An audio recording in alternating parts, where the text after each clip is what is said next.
It might be fall, but NASCAR is returning to Hotlanta. We get you set with our best bets and DFS tiers for Atlanta Motor Speedway next on the Backroad.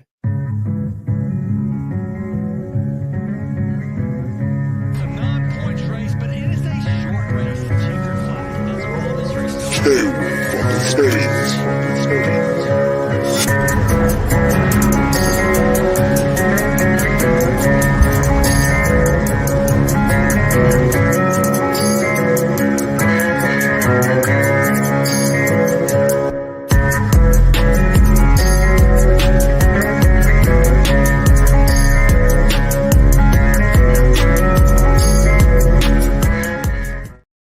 All right, and welcome to the Backroad, IBT's NASCAR betting and DFS program. Tonight, we preview Atlanta number 2. I'm your host, Seth Woolcock. I am joined by American hero, NASCAR handicapper, Rod Villagomez.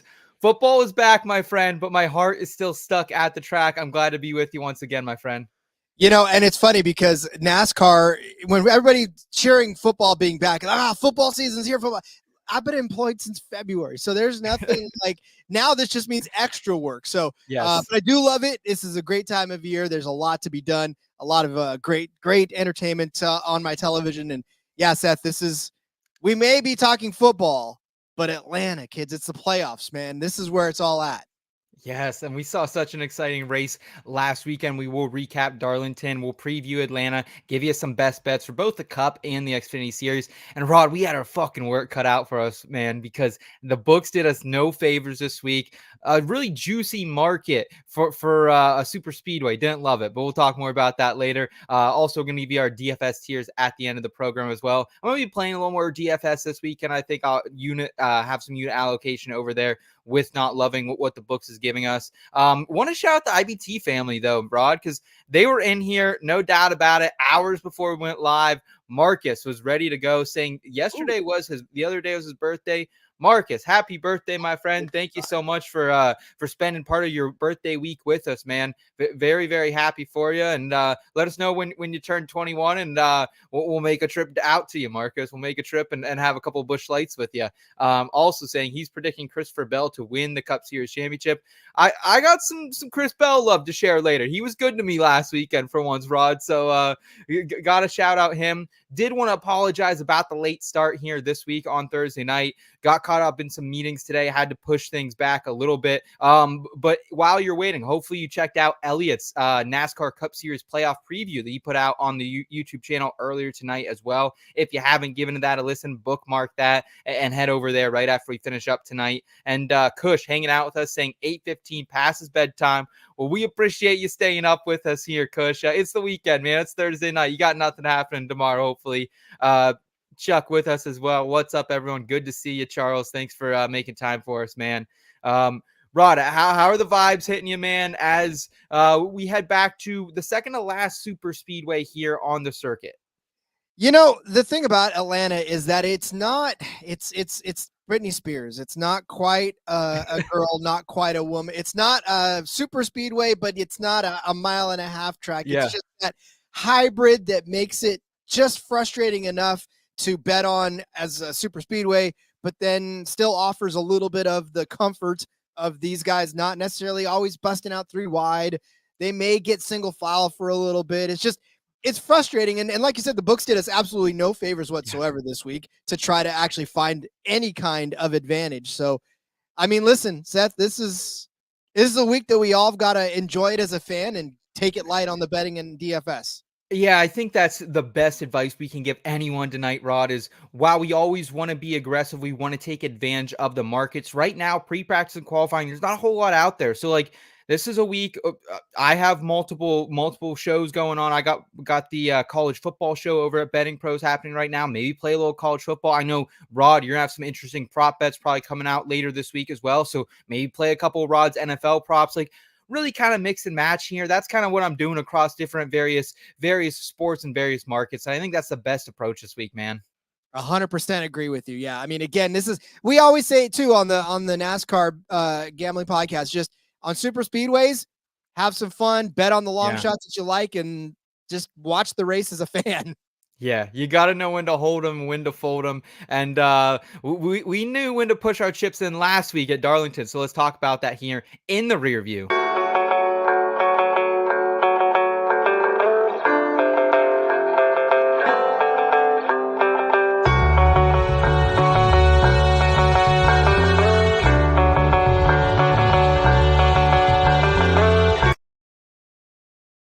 All right. As we alluded to, a very successful weekend for the Backroad last week at the Cookout Southern 500 and the Sports Clips Heroes 200 as well. Let's start on the Xfinity side of things, Rod. I thought Christopher Bell had a really good race all around. Once again, we saw Sheldon Creed choke it, and not get the win for him. And that one was tough because it really was on his team not getting him out. Kind of a freak caution down the stretch as well. But C-Bell gets it done. His second win in only 2 starts this season in the Xfinity Series. And Chase Elliott, also shout out to him.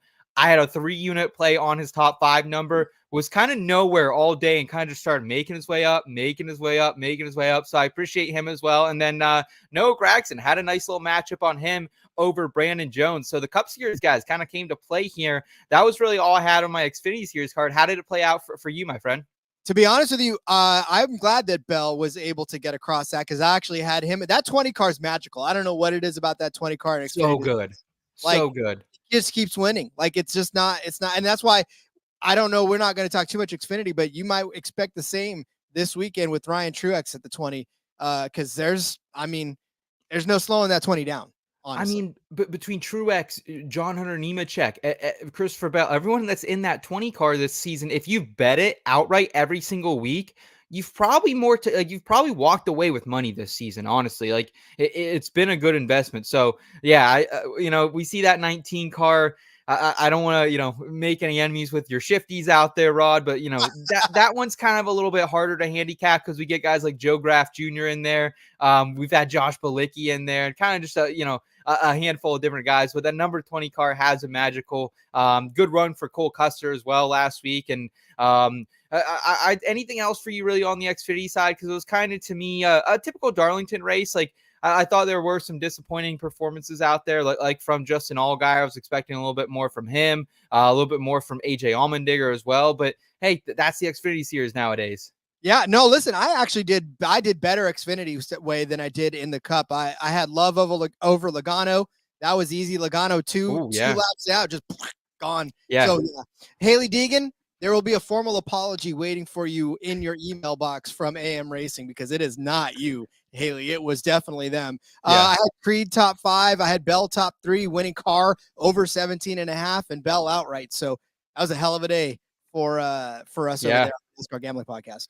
Agreed. I was also on the Bell outright, the Bell top 3. So thank you, Christopher Bell. I appreciate that greatly. Charles saying, my wife and I planned a trip to Nashville this weekend, so won't be at the Atlanta race for the first time in person in years. Oh, man, that's tough. That is tough. Nashville, I'm sure you'll have a time. Don't throw any chairs off any roofs or anything like that, Charles. Keep it in check. Keep your head on a fucking swivel down there as well. But enjoy that, man. And Atlanta will be there next year for you. So I wouldn't be too worried about it. Rachel stopping by as well. What's up, Rach? Good to see you. I know Rachel's getting ready to enjoy some football here on Thursday night as well. And appreciate everyone hanging out with us. I know football's happening right now, but to see the live audience we have is very, very humbling. So thank you for that.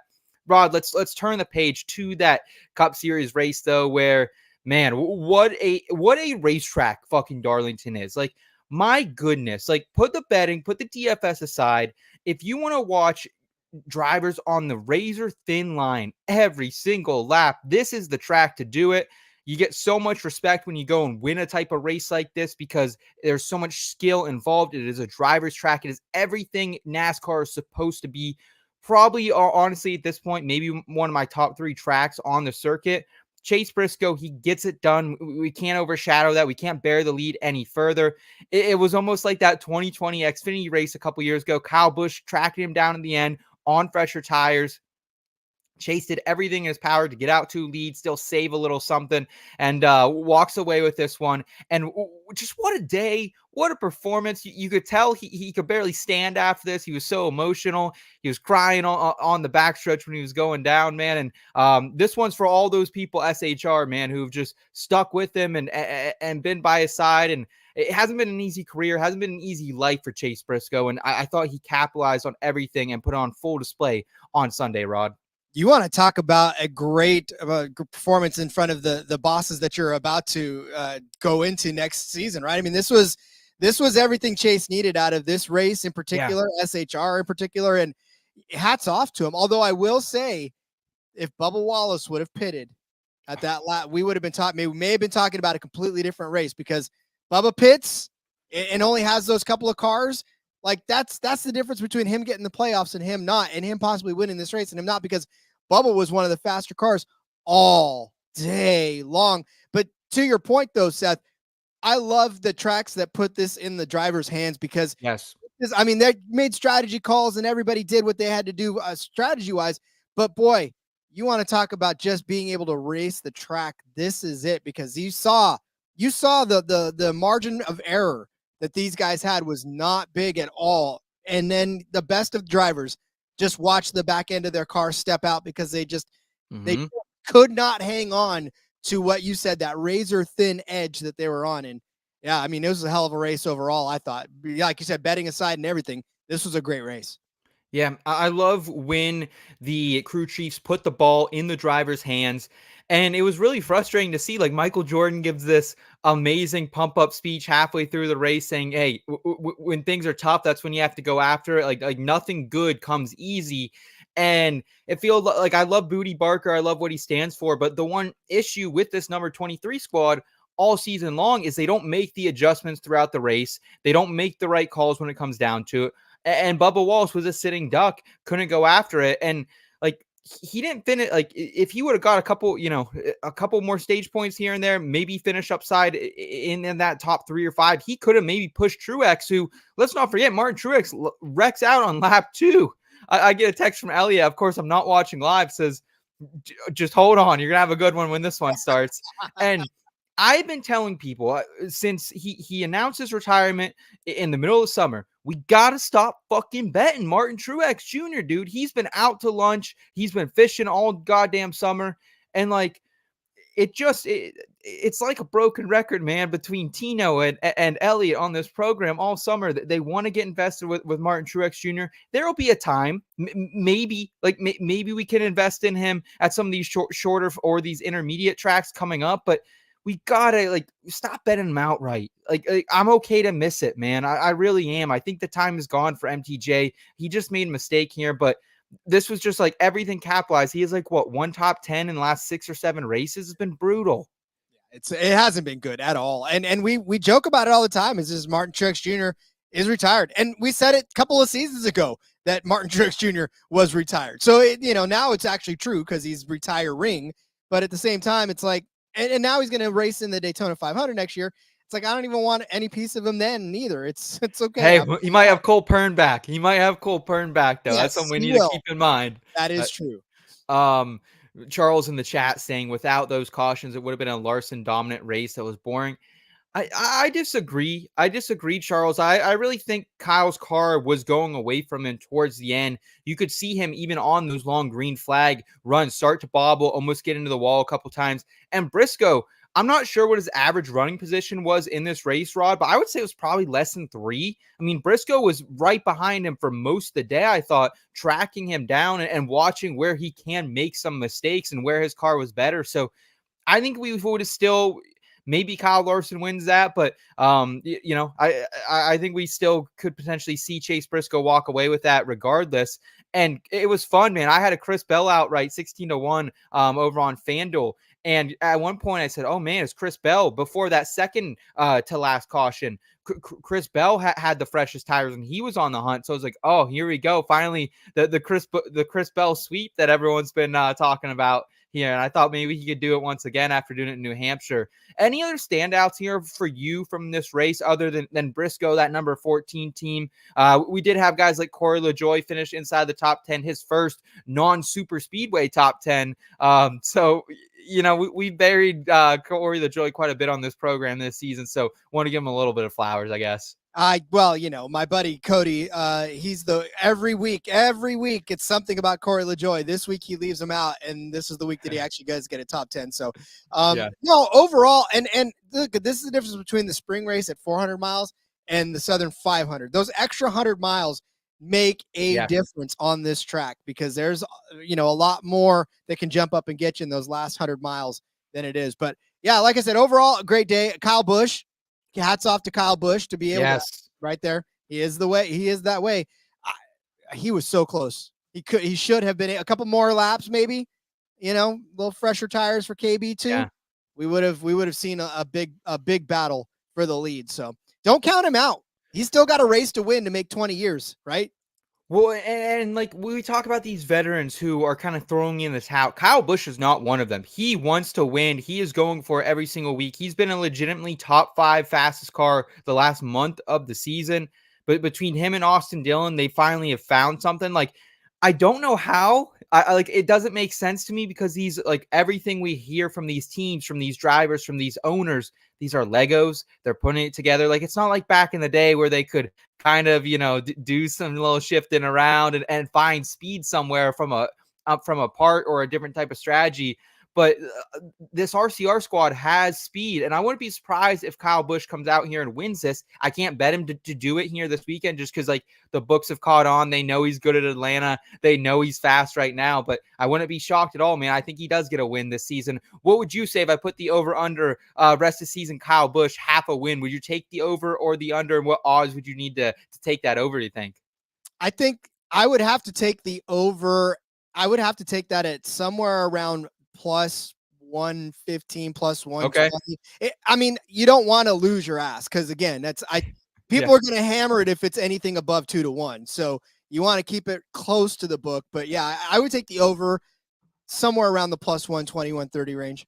Okay. All right. Fair enough. And as we allude to, great betting weekend for everyone. I will make sure that next year I am going maybe even further on Darlington, man, because I really loved it. Came away with just about a 5-unit profit. It was one of those that hit big, had about a 10-unit win on Saturday, and kind of just saw that like trickle away on Sunday. I had a lot on Ty Gibbs, and Ty Gibbs ends up getting wrecked in that one as well. But I think kind of same thing for you, winning Saturday and maybe reeled back in a little bit on Sunday. Yeah, that's exactly what it is. It's I mean, you nailed it right there. Yeah. And honestly, like, that's how my season's gone. I've been really hot, and I think we as a program been really hot in the Xfinity series. I've hit more outrights over there. So we'll continue to bring those bets to you each and every week as well. But Rod, let's go ahead. Let's turn the page here to the NASCAR Cup Series playoffs and to Atlanta Motor Speedway in the Horizon forecast.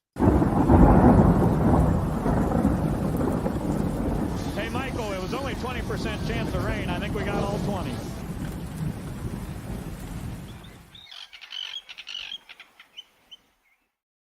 All right, we're talking Atlanta. This is a 1.5-mile super speedway. It is narrower, more like Daytona than Talladega, which is a wider super speedway. This is a handling super speedway since this reconfigured 2022 layout has been made for us. And I'll be honest, Atlanta probably is my favorite super speedway from a spectator standpoint, Rod. We saw some great four wide, almost 5 wide sometimes earlier this fall, but I am really looking at Atlanta and Daytona primarily, and a little bit of Talladega here. And anything else that you put into your handicapping? No, and honestly too, we talked about this earlier too on the NASCAR Gamble. It's a drafting track, Seth. It's not a super speedway. True. It's a drafting track. We have to take that out of our vernacular. But no, honestly, it really is. This performs essentially like a super speedway, and in that they're going to be in packs. They're going to be, like you said, 3-4 wide, sometimes 5 wide at some point. Mm-hmm. So obviously they can't live like that for long, but you can't really take any other track other than Atlanta into consideration. You can use Daytona as reference points for how well they draft, and Talladega for how well they draft, but finishing positions for them. In fact, I've found a couple of drivers that if you look at Talladega and Daytona, they're horrendous. But since Atlanta's had this repave and this redesign, they're fantastic on it. So I don't know if it's just because it's not a gigantic super speedway and it's more comfortable for them to drive. I don't know what it is about it, but they perform better in Atlanta in the drafting situation than they do in the actual legit super speedways. Agreed. Absolutely agreed with you. Charles saying in the chat, Seth, I'll host you for Atlanta anytime you want to plan for it. Absolutely, man. I want to get down there for an Atlanta race at some point. Maybe I'll think about that here for the 2025 season, Chuck. I appreciate the offer there, man. Schedule for the weekend. Cup practice or cup qualifying only. No practice at all. And I saw some fans getting a little upset, like, hey, we want to see cars on track. We're not getting practice. I get it. 12:30 p.m. Eastern time, though. You can't see them qualify. And then 3 p.m. Eastern time will be that Xfinity Series race, a Focus Health 250. On to Sunday, then, the Cup Series race, the Quaker State 400 available at Walmart. And then that's a race broken up in stages of 60 at lap 60, at lap 160, and lap 260. And Rod, we'll go over some historical trends here, but I really didn't factor trends in a whole lot because we only have 5 races on this repave. So it's really hard to go back in the history of Atlanta when we had guys like Dale Earnhardt Jr. Dale Earnhardt Sr., who had like 7-8 wins here in Atlanta. Jeff Gordon had a shit ton. This just isn't that Atlanta. So we can't go that far back in the history book. And honestly, too, we can't go because there hasn't been a standout winner at this track since they did the repave right now. So Willie B is 2, but that's it. Yeah, but I mean, even still, like now you look at what William Byron's done this season at all, and I don't trust him even at Atlanta. You know, Yeah. you've had about 4 different winners since the repave. William Byron, Elliott, Logano, Suarez. I mean, that's fine and all well, but like you said, it's kind of hard because it's still a drafting thing, and one accident at the front of the pack can take all the front runners out, and you're talking about BG McLeod racing for a top 3. So yeah, absolutely. And I will say the one team I am fading a little bit here, Joe Gibbs Racing hasn't won at Atlanta since 2013. Chris Bell's always going to be around at these super speedway drafting tracks, if you would. And I feel like outside of him, I'm really not interested in a lot of Toyotas this week. Ford, though, I think Ford will unload fast. They have won the pole in the last 3 Atlanta races that has come from 3 different teams as well: Penske, Stewart-Haas Racing, and Front Row Racing. So I do like Ford here. That's like my initial lean, especially like I think they'll have the fastest cars. I'm not sure if they'll win the race, but I think they'll have bullets in the chamber as we get down to it here. Rod, are you with me? Do you like Ford the best among the manufacturers? Are you with Chuck here, who says you can never discount Chevy at Atlanta? Yeah, I'm going to have to side with Charles on here too. I think if nothing else, I think this is going to be Chevy, although I actually have a little angle that there is a Toyota team that I think could actually win this particular race. So it could be a good week to look at Toyota to upset Chevy and Ford. But I mean, you look, Charles, to your point, you look at the last few seasons. I mean, Chevy 2 out of the top 3 earlier this spring. They were the top 3 and had 4 of the top 5 cars in last year's fall race, the Quaker State 400. So, I mean, the last couple of races, it's been pretty Chevy heavy. And Ford took to the top 2 spots in last year's spring race. But yeah, again, the last couple races have been Chevy heavy. So it's not a bad idea to hedge yourself on some Chevy, but I got another take on a Toyota team that could break the bank. Okay. I'm excited to hear that. Again, looking at the overall history here of Atlanta, wins by position: front row 23% of the time, top 5 53% of the time, top 10 75% of the time. That can kind of kind of go out the window here, I think, honestly. I like to shout it out just to see some of those trends overall, but starting position doesn't matter a whole lot. Like, if you have a guy who is in the top 5, like, you love to see it. Maybe they can stay out and get in front of the big one when it does come. But sometimes it happens from two through 5 as well. So you just got to be a little bit of lucky in this as well. I did want to talk about our Asterisk Mark Driver of the Week presented by iFantasyRace.com. If you guys haven't checked out iFantasyRace.com yet, go do it. It helps us get prepared for this show, for all of our picks every single week. They have Xfinity, some truck content on there as well, and a ton of Cup Series content. Everything you need is wrapped right over there at IFR. So make sure you're checking out iFantasyRace.com. This week, it's William Byron. Byron, as we noted, the only 2-time winner here at Atlanta on the new surface, and he has looked strong once again earlier this spring, but finished with an Asterisk Mark 17th place finish. If you remember in that race, Rod, pretty controversial call. Byron finished ninth in stage 1, and then in stage 2 on lap 134, Michael McDowell wrecked him coming on pit road. No caution thrown. It was in the middle of a pit cycle performance. So Byron was a clear top 10 performer. I like Byron a lot this week. I liked him a couple weeks ago at Daytona, and I didn't see anything that I could really get invested with him. I see matchups against Chase Elliott. I'm okay on that one. Like I see no clear advantage. I'm seeing like a plus 110 top 10 out there for him. So I like William Byron, but there's nothing I can really unless you want to throw a top 5 out there. That's really the only thing I saw him like maybe like 250 to 1 or plus 250, excuse me. But and he's 12 to 1 on the outright. It's just not enough for me yet.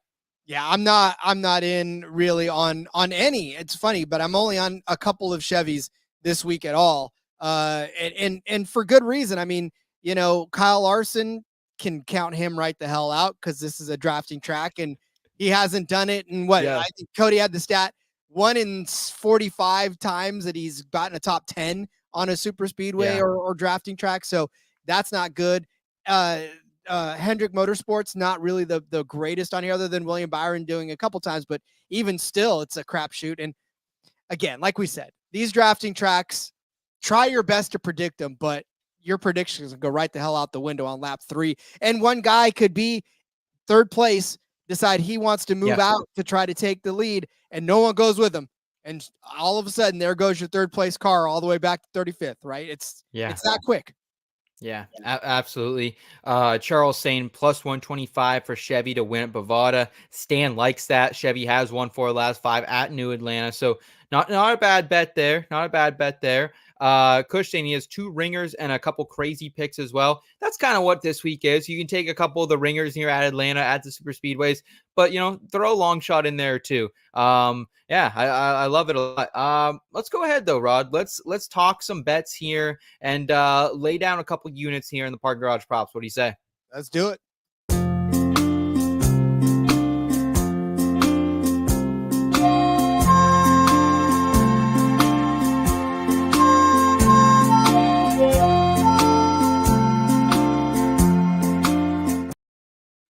We applaud them when they're good, and we talk shit when they're bad. The books this weekend, not my favorite, Rod. And honestly, not only did the entire outright and placement prop markets feel very short and unfair, but also the matchups, which I've been loving even on super speedways, especially in the Cup Series, just felt bland. A lot of teammate versus teammate. And I'm just not one of those, unless I see a clear advantage with one teammate to the other. I'm not a big teammate versus teammate guy. So I'd give him a D this week, D- even. This is probably my smallest card of the entire season. So Cody had a theory, and I think I back him up on it, that this was over Labor Day. So maybe they all enjoyed one day of Labor Day and just it was like, well, it's Atlanta. We'll give them something and they'll be happy with it. But yeah, overall, I very much had a hard time kind of coming up with stuff that I liked, because I don't know if they're just trying to not get gouged. And maybe guys like us and everybody out there are starting to make these books pay for the mispricings, but maybe they're catching on and they're like, super speedways, we don't want to give them, everything because they've been taking us for a ride lately. So maybe they're tightening up just a little bit to counteract all the money we've been taking from them. Yeah, I think they occasionally get like if someone had the Cody Ware top 10 from a couple weeks ago at Daytona and the Parker Redsloff top 10, like you can't get them. You can't take those shots here. I almost took one on Cody Ware 14 to 1. I thought about doing it at Daytona a couple weeks ago. I didn't. Thought about doing it this week. I haven't yet. That'll probably burn me. Probably will get another top 10. Looking at the top of the outright board though, very standard procedure here. Joey Logano 12 to 1, Ryan Blaney 12 to 1, Kez 13 to 1. I would have loved to bet Kyle Busch if I could have got a 16, a 15 number, even 12 to 1. I'll pass on that. Our guy Byron 14 to 1, Chase 16 to 1. Do you have any outrights, Rod, that you've placed? I have a team outright and I have one longer shot outright. But besides that, I don't like anything on top of the board here. I think we're better off betting live potentially. So, well, yes, you're always, especially on super speedway, you're always probably better off betting live. But no, honestly, I like Bubba Wallace this week. 28 to 1 is his number. And then, like you said, I have a team as well. I think 23-11 at 11 to 1 is a good stab as well. You get Reddick and you get Bubba, and for me, the reason that I'm taking Bubba is because first of all, last week had to have just been a disaster of a walking home the rest of that day, just knowing that he had it in his hands and that call was not good. But I also believe that Reddick is going to be good on this track this weekend because regular season champion. The dude was under the weather. He was puking and crapping in his suit all race long. Yeah. And all of a sudden, he still finishes inside the top 10. If you get a full on dose of Tyler Reddick, I think you're in for something. But for Bubba, he finished 5th here in the spring, which is a fantastic finish for Bubba here. And if Reddick is going to be as good as we think he is, if Bubba's going to be as good as we think he is, I have a feeling that this is going to be an opportunity for those two to get together and make a good run. And they'll work with just about anybody right there. I mean, 2311 doesn't have to be beholden to any sort of Toyota team, right? JDR or anything. But yeah, just like I said, I feel like this is a chance for Bubba to sort of redeem himself from last week. Now they're out of the playoffs. They don't have to worry about anything now. They can just go out and race and ride that 5th place finish into from earlier and convert that into a win. And if he doesn't, and Reddick's right there with him along the way, then you get 2311 and you're covered. That's something I think we need to keep in mind is where people are in the postseason. I think you're absolutely right that someone like Bubba, they have nothing to lose in that. I probably don't want to back him too much, maybe in the matchup market or in the positional prop market, but betting him for an outright is really, I think, the play if you do want to get invested on the Alabama native down there. So yeah, I don't hate that play at all. I think he will be going for a win here. And we know Tyler Reddick just so damn impressive this season. Congrats to him on getting the regular season Cup Series championship win in his bag there. That was impressive, man. He's always been a guy the last couple of years, which were like, just doesn't get the finishes. And we felt that early in the season. It was probably about, I don't know, April, May before we really started realizing, I think as an industry as a whole, like, no, this guy has legit speed and their team is not making the mistakes we saw a year ago. So shout out to 2311. I like that call there. I'm going to go the Ford camp with my outrights here, Rod. I'm going to start out with Todd Gillen outright 50-1 at ESPN Bet. I'm also taking him on a top 10 plus 225 over at ESPN Bet. And again, these are sprinkles, 0.2 of a unit on the outright, about 0.6 of a unit on the top 10 here. And really looking back when I watched this race again this week, Gilland was the clear breakout performer in that spring race here. Qualified 4th, led 58 laps, the most among anyone, grabbed stage points in both stages. And in addition to that, the number 38 car in that race, 8.5 average running position, that was the 3rd best, and the 8th best driver rating as well. The results have not been there for Todd Gilland at Atlanta. Like, don't fool yourself at all. But he keeps putting himself up in front with speed at these super speedways. I think eventually he is going to get a win. It's kind of like Harrison Burton. Harrison Burton, for it felt like years, had speed at super speedways, kind of found himself in the mix late in the race. I think Todd Gilland, it could be his time. Qualified P2 at Daytona in the August, led 16 laps in the 500, looked good then as well, and then started 3rd, finished 8th at Dega. So he's had different speed, different times at these super speedways. I think he'll qualify well, top 10 starting position for him. We don't see a 35-1 again. I'm going on Todd G here, Rod. I love that you guys' enthusiasm about Todd Gilliland. Look, I get it. And I understand because it's been a great season for Todd Gilliland. Like, this is not something that, he has been running inside the top 15. He has been in the mix of things. Like you said, the finishes haven't always been there for him. But this is a year where we can't just go and dismiss Todd Gilliland just offhand. Like, it's not, the Cody Wares of the world. You can't, it's not the guys that you just, all right, you know what, here. We know they're going to be a back marker and just the BJ McLeods even of the world, which, by the way, he's actually been doing pretty decent too. So, I like that floor on Gilliland top 10. Yeah. I mean, look, 170 is okay. It's probably one of the better numbers out there for a top 10. So top 10 markets are nuked this week. So if you can find value like this, take it. Yeah, it's probably the lowest I would go. I don't think I'd go much lower on that top 10. I got it plus 225 over there, so plus 170 is okay. The other outright I have here, it's a little bit short, but I really liked it the more I looked into it. Team Penske 4-1 at Bet Rivers. The playoffs are here. This is when Team Penske, this is when the captain's guys show up, Rod. It seems like every single year they turn on the jets here. I don't know if they're hitting that push to pass or what's happening here in the postseason, but Team Penske always shows up. All three cars started in the top 8 of the field in the spring Atlanta race.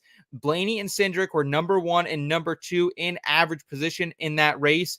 They're also top 3 in the driver ratings, the Team Penske were. So Blaney, Logano, Cindric, top 3 ratings for they swept it. Podium finishes. If things maybe would have played out there as we thought. Blaney, since the reconfiguration, Blaney's been the best on this new Atlanta. Top 10 in 4 or 5 races, P4 or better in 8 of the 10 stages we've seen here. Two stage wins.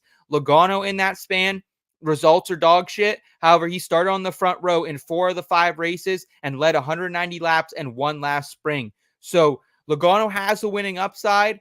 This is how I feel like I need to protect myself a little bit here, Rod. And I honestly think Cindric could win this, but I don't think I can bet Cindric 22-1. It feels a little short. Blaney, if you want to get in a 12 or a 10-1, I'm okay with it. But here, I just really think that Logano, Blaney, or Cindric could win this. So I'm going to go with Team Penske as a whole here at 4-1 at our friends in Pittsburgh. It's a way better opportunity than taking any of these guys outright, because I think I'm contractually obliged or obligated to not predict Joey Logano anymore. This is where we're at on our NASCAR gambling podcast, because he's the hardest guy in the garage to predict. Like, you'll say this is a great race for him and it's 2024, right? So he should be the champion, but I still don't think he can do it. So, and for Cindric, again, I applaud you guys for being bullish on Cindric. I know Cody is ridiculously bullish on Cindric. I'm ready. I don't know. He could do it. It's a drafting track. Anything can happen, but Blaney is where I'm really, that's the one where if this cashes, I think it'll be Blaney. Second in overall speed rankings here, according to our buddy over at iFantasy Race, next to William Byron. So, I mean, I'm pretty up on Blaney. Like, he's probably the one Ford driver that I think is going to be getting it done for everybody. So, yeah. Yeah, and in those same Atlanta Next Gen Total Speed rankings from iFantasyRace.com, Joey Logano 9, Austin Cindric 10. So, yeah, I don't hate them. I don't know. I'm heavy on Ford, maybe too heavy, but I do like it a lot. Bob saying he likes McNasty for the pole. Dude, he just won the pole, but I mean, they're threats to win it every single week, I feel like, at this point. So it's hard to knock that bet at all. I wouldn't blame you for putting some down on there at all. Stan saying a Blaney win will destroy my Blaney under 2.5 wins future bets. I have 10 bullets to dodge. Woo! That's a lot of races between now and the end of the season, bud. I have the Joey Logano a win and a half, Rod, and sweating that one out till the very end, I feel like, as well. So I'm there with you, Stan. We're going to be sweating Team Penske here in the playoffs. Anything else from you, Rod, here in the outright market? No, I again, you can take longer shots if you want, but yeah, I actually really do like the McNasty for the pole. That dude just seems to put himself on the pole all the time. He doesn't finish anywhere near it, but he gets on there. Yeah, absolutely. I have nothing else for placement props either, other than a Todd Gilliland top 10 nibble. Do you have anything in the placement props, Rod, that we should be looking at? Well, so I actually love me some Daniel Suarez, actually. In the top 5, actually. I went so far as to put him inside of the top 5. Look, we know that he ended up winning here in the spring by like the tongue of Lightning McQueen's car, and that's what it took for him. But let's not forget that he actually did come in second place in the fall race of last year. He was a runner-up here after starting 26th. He started 23rd in the spring, ended up winning that race. In the fall of 2022, started 7th, finished 6th. In the spring of 2022, started 13th, finished 4th. The only time that he did not have a top 10 finish was in the spring of 2023, where he finished 29th, but he got into an accident, was on the DVP, and couldn't get his car back out there, so he couldn't finish the race. But again, even if he starts in the mid-20s, he's going to be up at the front by the end of that race, and 3 out of 5, he's been in the top 5 in Atlanta in this current configuration. So, and then the one time he wasn't in the top 5, he was right there in 6th, which on a drafting track, if you're 6th, it's very easily that you can get there. I know Charles is asking the floor. I got in at plus 275 over on Hard Rock. So I don't know. I would probably take this.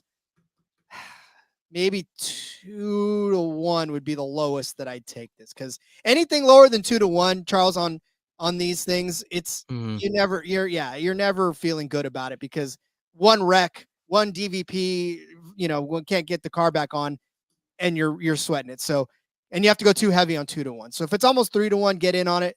But I take it down to about, oh, there, whoo, Yeah, take plus that for sure. yeah, plus 375 at Bet Rivers and Bovada I'm seeing out there. So, yeah, I don't mind that play, and like it's worth to me because the best number you're going to find out there anywhere if on a top 10 for Suarez this weekend is like plus 145. So, just go with the top 5. If it doesn't hit, it's not going to kill you. Again, we're taking sprinkles here. We're not laying full units down on a lot of these wagers this week, guys. So I like that shout out, Rod. I had him in a group, I remember, at Atlanta. I remember looking at him at that 30-1 number earlier this season. I'm like, then regretting not betting that. So love that call out for me, amigo, here. Anything else for you here in the placement prop market aside from our guy from Mexico here?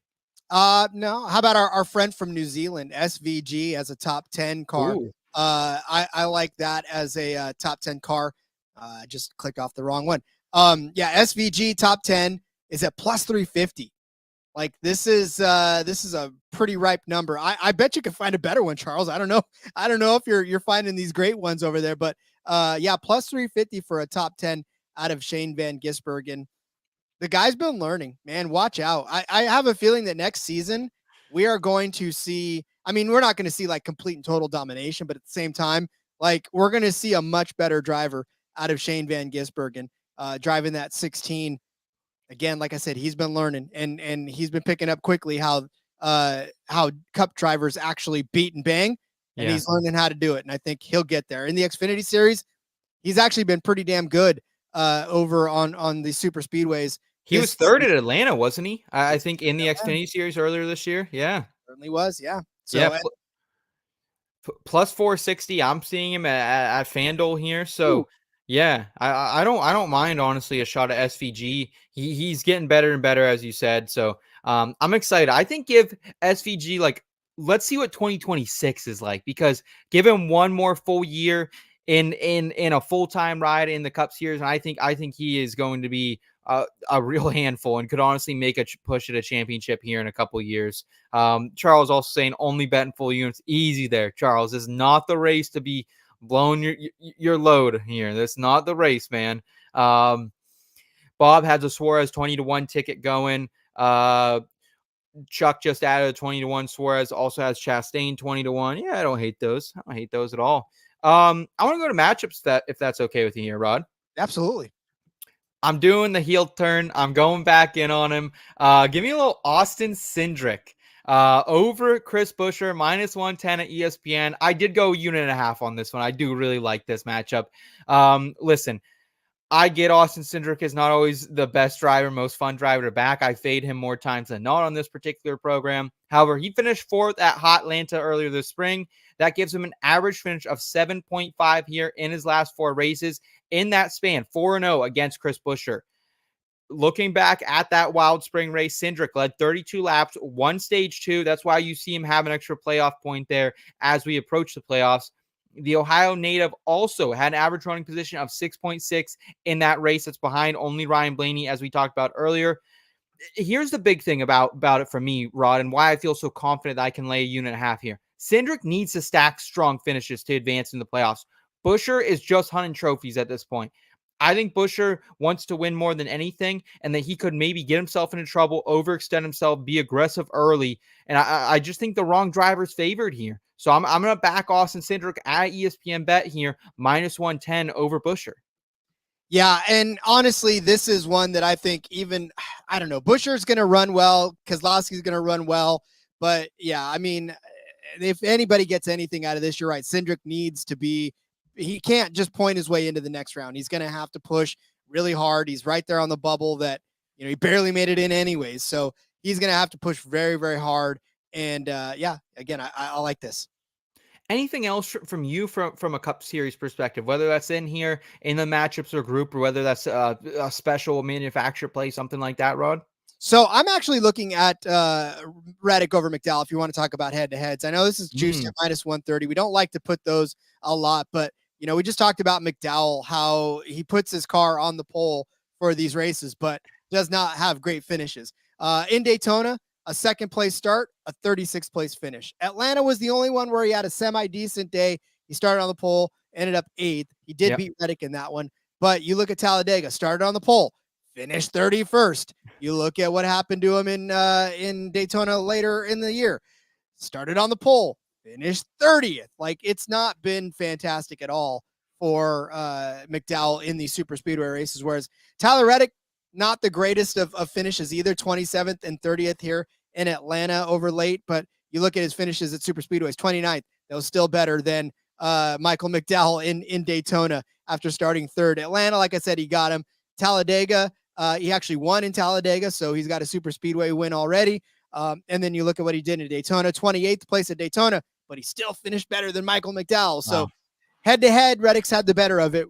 Minus 130 is a lot to lay, but I think if Reddick finishes in the top 10, McDowell doesn't. I don't hate that, to be honest. I honestly might consider adding that to my card as well, Rod, just because I just don't trust McDowell. I just don't. He's going for wins. Reddick, to him, like, he's just trying not to end up with some catastrophic happening, getting bounced, maybe in the round of 12, because he's probably going to be locked in with those extra playoff points he got from winning the regular season championship. But yeah, it's like keep it simple, stupid. And I think that's Reddick's mantra here moving forward. So don't hate that at all. And listen, they got a little bit of swagger over there at 23-11. NASCAR doesn't go out and no one from NASCAR hands them the trophy when they win that regular season championship. Denny Hamlin's a little bit fired up about it. I'm sure MJ's talking his greasy shit as well in that building. So, yeah, I don't mind this at all. I think that's a really good play there, Rod.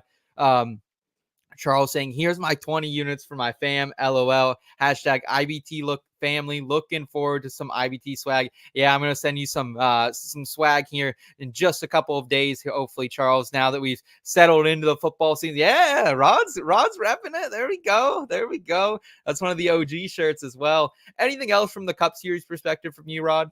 No, the books didn't really give us a whole lot of fun to deal with. So I think I got what I got, and that'll be what we get. Okay, I'm with you there. It's a light week, but it's a good week nonetheless. I want to go to the Xfinity Series race here on Saturday, 3 p.m. Eastern time. I have 2 bets for this. Well, 3 bets. I'm on 2 different drivers for it. The one is the obvious. It's Jesse fucking Love, man. Outright plus 550 at ESPN. I did go a half a unit on there, and then I went a full unit on the top 3 plus 160 at DraftKings. He controlled that full race. Like, it was unreal how well he controlled that race until some fuel mileage bullshit scenarios unwinded at the end of that race. Started on the pole, had an average running position of 1.2. 1.2.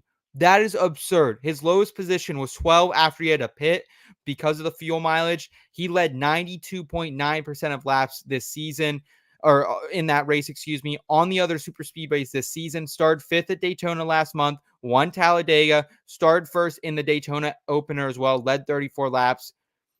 I don't know. RCR has something figured out on the super speedways, on the drafting tracks in the Xfinity Series. Jesse Love plus 550. I know it's short for a kid. I know it's short for the rookie. I'm going to get invested there. I'm also going to invest with the top 3 Rod plus 160 at DraftKings. Yeah, Love is definitely somebody to be considered. And he's actually, he's been great all season long. He's definitely won people a lot of money this season, just being able to outperform, I think, what people expected of him. So I do love Love. I'm with you on that one. But I got to tell you, Seth, and it wasn't a popular opinion earlier today when I talked about it on the NASCAR Gambling Podcast, but sometimes if I told you, Seth, if somebody walked up and punched you in the nuts 4 times and connected on 3 of them, do you think that you're going to say, well, this time he's going to miss and not move to the right so that you don't get punched? No, you're going to move because that dude's going to hit you in the nuts. That's what Austin Hill has done 3 out of 4 times on this track. He has won. He has pulled his car into victory lane. And I don't know. I know plus 290. If somebody can find a better number than that, please do. People have been massive number hunting lately, but I got in at plus 290 for Austin Hill to win this race. Again, 3 out of 4 times he has won on this particular track. He won at Daytona. He won at Atlanta. In Talladega, or I'm sorry, Daytona earlier. If his teammate would not have crushed him in the pits, who knows what he could have ended up doing. But he finished 34th in Daytona earlier. But he started on the pole at Talladega, finished 14th.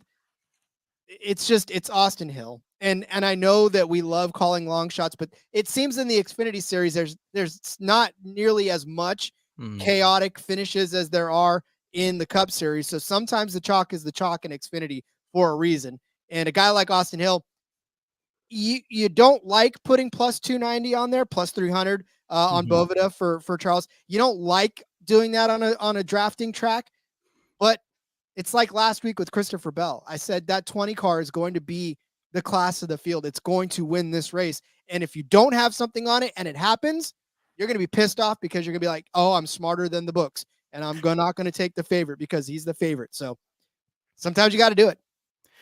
Yeah, and like really the only way you can bet Austin Hill this week is on the outright. I think I know his top 5 number was juiced like past minus 200. Yeah, and even the top 3 was pretty juicy as well. So if you're gonna bet Austin Hill, do it on the outright this week.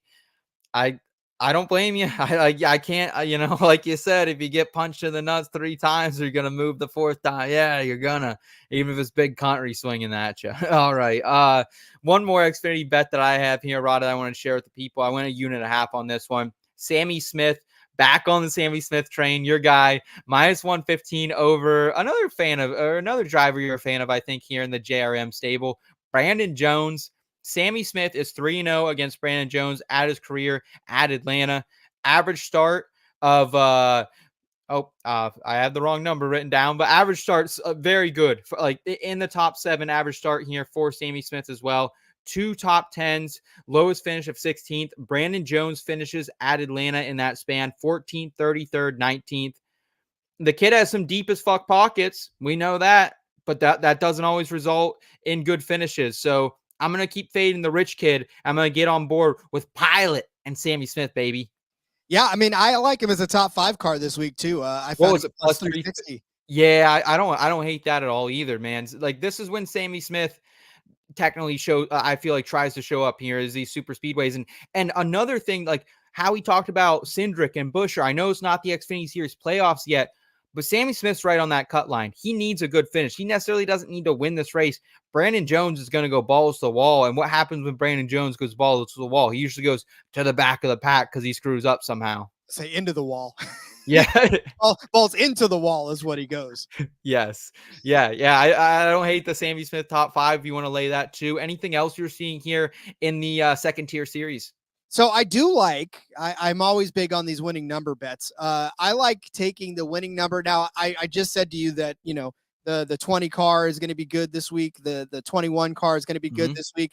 Ryan Truex is going to be good. Austin Hill is going to be good. You could probably throw Riley Herbst into that. But I actually would like to take the under. 19.5 is what it's set at right now. So the winning car number under 19.5. You get all the JRM cars. You get Sheldon Creed in there too. You get a pretty stacked Jesse Love. Yeah, I mean Sam Mayer even just like I said, part of the JRM stable in there. You're getting Allmendinger. Yeah, I mean there are way more cars underneath 19.5, and this is a plus 100. It's a plus, it's an even money bet, but at the same time, you can find a way to make it work for you. But yeah, I mean, there's way more under that 19.5 than if you wanted to take anybody over that. You just might as well take their outright. Kind of hedging yourself here. I think it's a really good play, actually, Rod. And like, let's talk about it a little further. Outside of Austin Hill, outside of Ryan Truex, unless there's some crazy shit that happens in this, which I think Atlanta, other than the fuel mileage gimmick we saw at the end, like it was a pretty straightforward race. Who else can, like Chandler Smith, I guess he has an 80 number car. Like that's probably it. SVG, I guess, could get his way up there. Those are probably the only Parker Kligerman, but I'm not really scared of Parker Kligerman. Like those are, yeah, this is kind of like hedging yourself against if Austin Hill or Ryan Truex doesn't win. So I like that play a lot. Smart on you.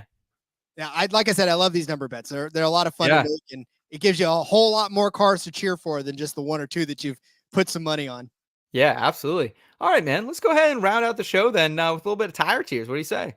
Let's do it. All right.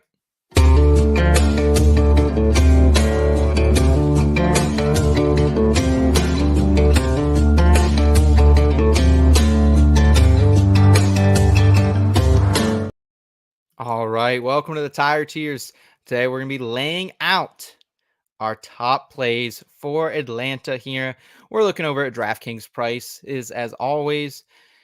And Rod, do you start with the chalk? Do you start at the top of the board here? It's a tough one. It's a tough one this week. I feel like even to set a DFS lineup as well, because the one guy I feel confident in, fucking Ryan Blaney. He's 10-5, but is that enough? Is that enough to scare you off, or do you think he's the 101 this week? So there is something, and there's a strategy that we have come up with over the course of the last 3 seasons as well, and it's been Cody's strategy forever. You just put names in a hat and you just draw, because on these drafting tracks, you can leave $4,000, $5,000, $6,000 on the table and still have a good lineup, because half of the cars in everybody's lineup are going to be upside down in red. So everybody's a C tier driver this year, or this week rather. No, I'm just kidding. Look, if you want to, yes. I mean, we already talked about the fact that you think Fords are going to be good. So we've got to put Blaney up there. And you know, you could probably end up putting, I'm not going to put Logano up there, but if you want to put Logano up there, you can. B maybe, like just out of like pedigree and speed alone, but I just don't trust him to get the finishes really. I don't either, and that's the problem too. So yeah, I mean, I think Blaney's going to be great this weekend. I think he's going to be solid. He's actually probably going to turn on the Jets this week and make a solid finish out of it. So I think he's a good driver. Tough to pay 10-5 for him, but you know, you can make it up in some of these back markers. Yeah, agreed with you there. I would also option for William Byron at 9-2. I know hasn't been the best stretch for William Byron, but he has the pedigree here at Atlanta. So I think give me some William Byron for the A tier if you're okay with that. I'm good with that. What do you say about putting Tyler Reddick in there? We just talked him up as well. Yep, absolutely. Yeah, Tyler Reddick, I mean, just consistent as they come right now. I believe he's actually averaging close to the most DraftKings points per race. It's back in Larson's favor, but Tyler Reddick's right up there. Third in there for it. Yeah. I would honestly say 2, like maybe just out of respect, Christopher Bell's 8,300 this week. I am dead tempted.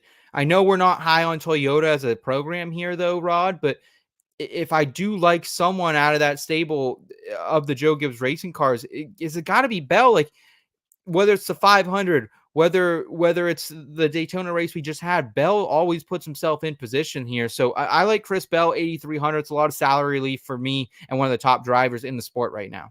Yeah, I mean, if you're gonna, and Bell's that guy now that it's the playoffs, the calendar's turned. He's gonna be consistent enough to put himself into that championship even though I don't think he's going to this year, but I think this will be the year that he misses it. But he's punched people in the nuts for the last 4 years.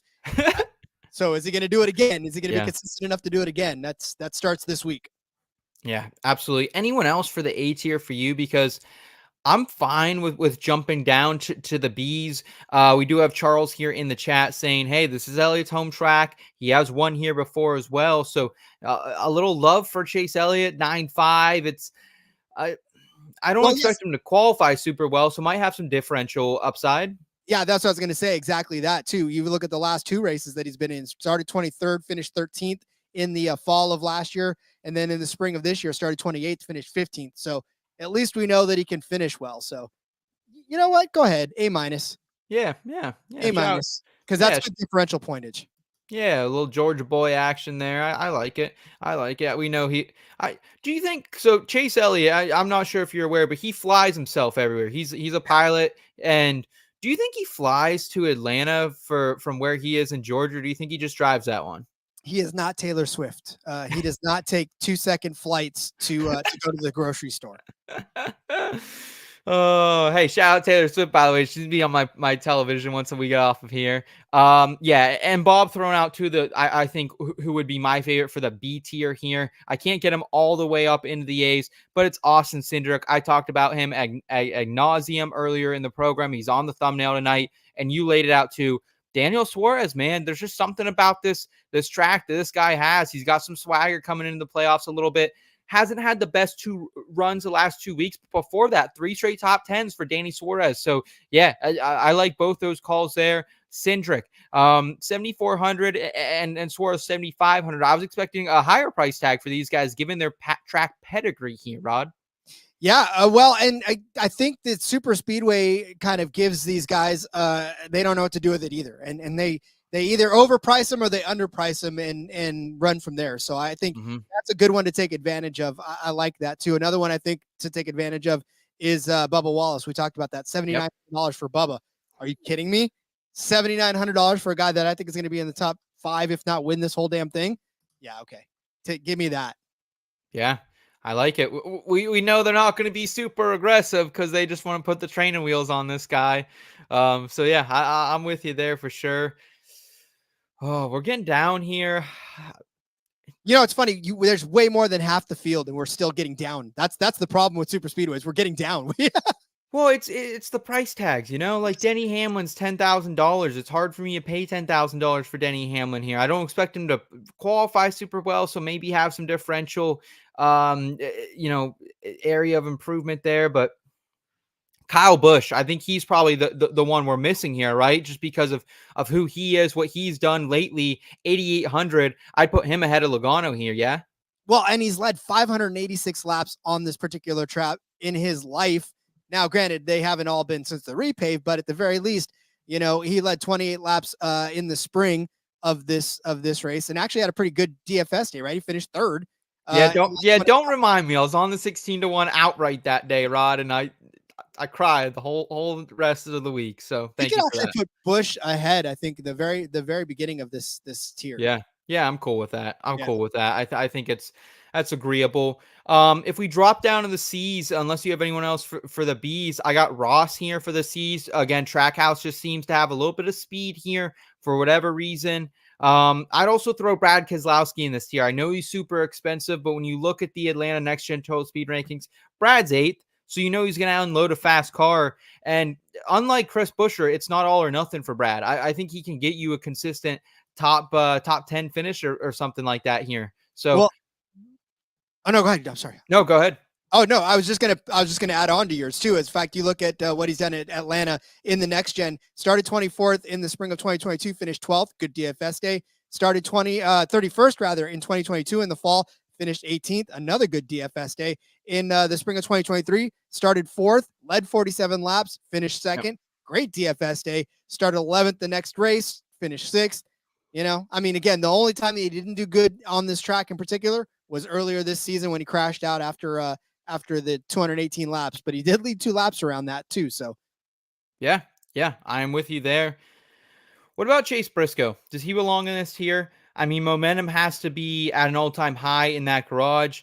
He was saying on the Dale Jr. download earlier this week that he if they didn't make the playoffs, he was just going to telling people, hey, you don't have to stay. What are we racing for? But now it's all hands on deck. That entire organization, what's left of that, they're rallying around this guy. And he is a guy who is unloaded fast here. He has some super speedway pedigree, qualified 9th, finished 31st in the spring. So terrible DFS day would have burned you actually. But when you look at Chase Briscoe's overall speed he's had here, not bad. So your thoughts on Briscoe and any other SHR drivers that might interest you here in C's or D's? How poetic would it be though if SHR won a championship on its way out the door? Oh my goodness, I would love it. I have tickets on everyone but an SHR driver, I think, but I would absolutely love it. Let me tell you that, my friend. Well, you know what? As I look through these numbers, I don't know. Yeah, there's Briscoe up there. Yeah, 10.7 average running position for Briscoe in that spring race as well.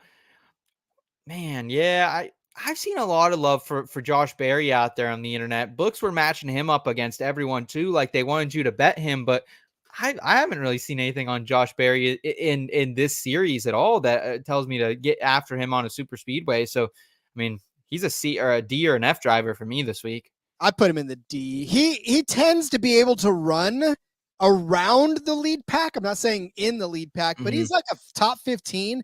And then something happens. Like it doesn't matter. He can get clipped. He can get whatever. So, for Josh Berry, he's a good GPP guy because if a finish actually happens that he's running within it, then you're good to go. But you don't want to go like in a cash game with him because odds are he's probably not going to finish that race in a good position for you. Yeah, I agree with you there. What about Ricky Spinhouse? I think he probably maybe you don't want to go with him as a C, but I feel like just knowing, I mean, it seems like every time we show up at a super speedway, this guy has speed. If he can keep it out of the wall, I think he could have some speed yet again. And honestly, his fantasy points the last couple races haven't been bad. Starting with Chicago, 65, 6, 33, 48, 15, 35. So he's not killing you at 6'7". Maybe he's chalky though. Maybe he's too chalky. Maybe that's the thing. Maybe everybody knows that Ricky Stenhouse Jr. is a guy to play here. Or everybody goes Ricky Stenhouse, huh? And they don't want to play him. But I don't know. Look, if you look at Atlanta earlier this spring, right? 27th place start, 6th place finish. In the fall of last year, started 29th, finished 10th. In the spring of 2023, started 27th, finished 17th. He actually led 7 laps in that race as well. So not bad DFS days from in Atlanta here.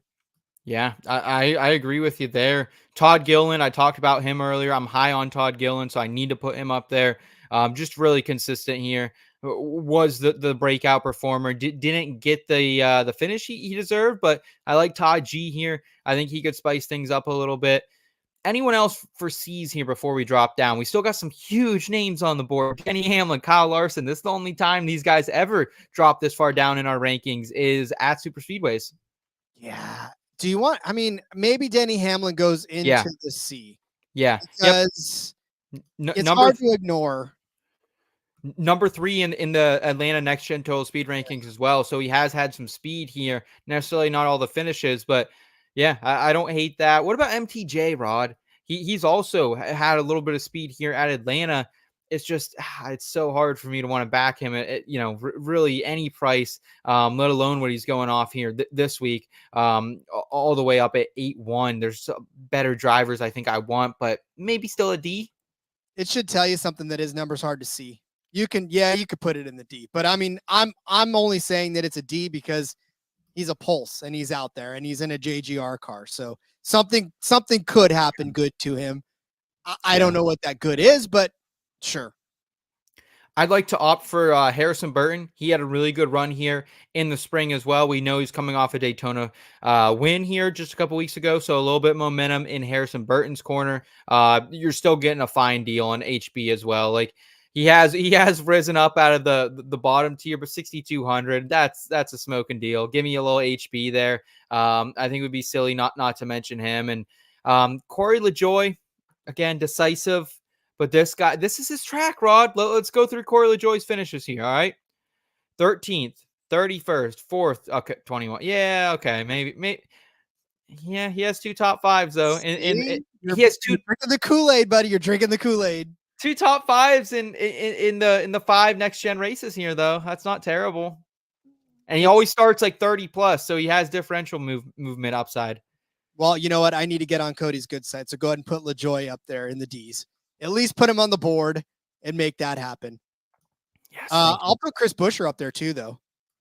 We talked about RFK, being all right, and it hasn't been that bad for Chris Buescher lately, right? Finished 6th last week, 10th the week before, 6th in Michigan. He's had some pretty bad days on super speedways altogether. Finished 8th at the Daytona, finished 25th in Talladega, but did finish 9th in Atlanta this last time out. He led 39 laps in the fall of last year, ended up finishing where he started in 15th. So a couple of good races for him. I think he's worth a D. I want to just kind of start throwing some people, some places. Kyle Larson, he's had 3 straight finishes in the 30s at Atlanta.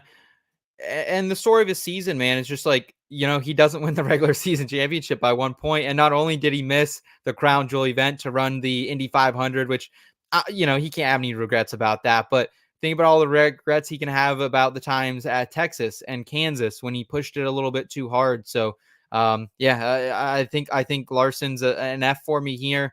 I would also throw Austin Dillon in the mix, probably somewhere D's and F's, just because RCR has had a little bit of speed here. And I don't think AD is going to be super heavily rostered or anything. Well, I don't think he's going to be heavily rostered at all. I don't know anybody's that really been looking at him. I haven't heard his name out here. Have you? No, nothing in the streets right now. 6,600 for Austin Dillon. So don't hate that. You like SVG this week as well. So 5,800 for our guy, the Kiwi. Where do you think he belongs? I would put him in the C's just based on the value that I think he offers. I guess I kind of overglossed him, but yeah, Yeah. I would put him in the C's. Yeah, Alex Bowman, he's had a lot of rumors surrounding him, potentially maybe making a move to Spire. I think he'll be a little motivated here. Not great Atlanta finishes by any means, but the guy is honestly just a very solid driver at the super speedways. So I'll go ahead and throw him, I think, probably towards the end of the D's. We got Ty Gibbs on the board. We've got a couple Toyotas in that Jones boy and JHN. Any way you can really sort these guys at all here? I think they all belong right where they're at. I wouldn't put any of these guys in my lineups unless I was doing a stack to back, right? That'd be the only real way that I do it. Eric Jones is intriguing because he's Eric 30, Jones.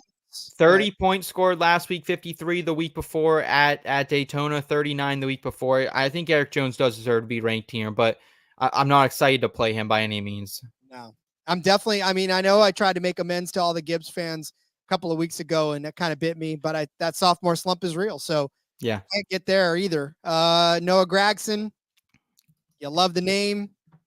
I know Bob's been pushing for Haley, and I get it. Haley pops up and does well, but it's not a pattern. It's something that happens every once in a while for Justin Haley. We remember the good things he's done, but we don't remember the fact that he finished 22nd in the spring here last year. He did finish 8th in the fall, but finished 20th in the spring this year, right? And it's just not been a consistent performances for Haley.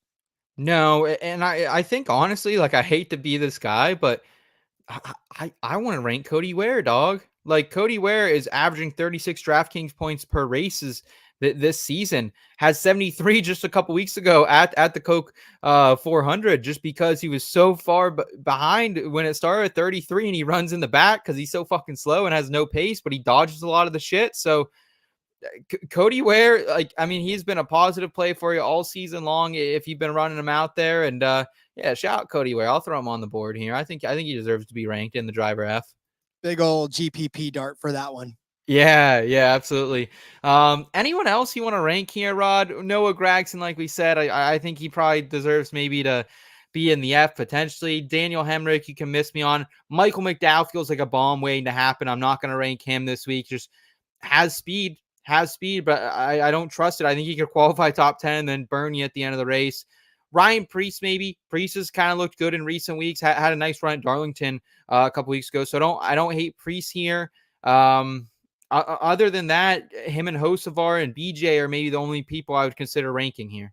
Hocevar would be probably the last one that I would put on the board because we know that Hocevar's been actually running inside of the top 20 most of the times and at points inside of the top 10. It's just, yeah, unfortunately he gets caught up in sometimes not his own stuff and doesn't get the finishes that he wants. So yeah, other than that, Seth, that board looks sufficient to me.